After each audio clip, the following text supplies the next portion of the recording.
the castle of Kilitbahir, no, in Turkey.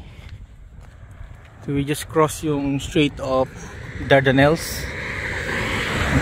Just 15 minutes na crossing.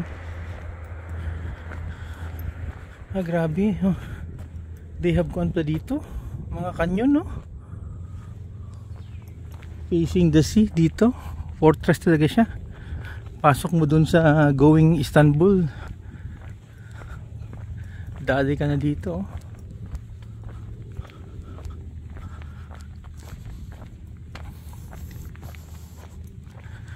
Ganda ng Turkey, no?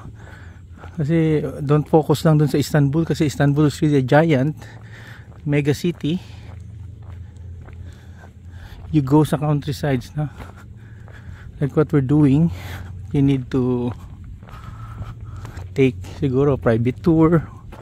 What we did is driving, no? Yan, tingnan niyo, ganda, di ba? Super blue. This is the Sea of Dardanelles, no? Across that is the city of Çanakkale. Maganda din yung city of Çanakkale.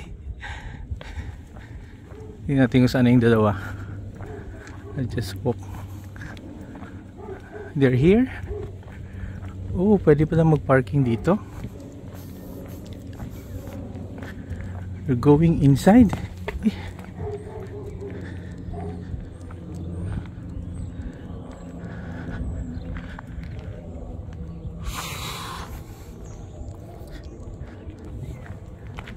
May parking pala dito.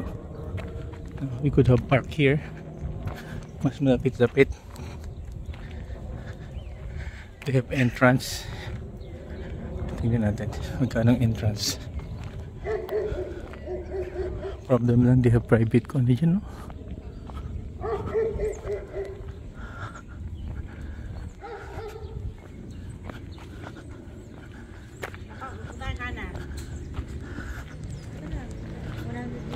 Okay, it's nice naman.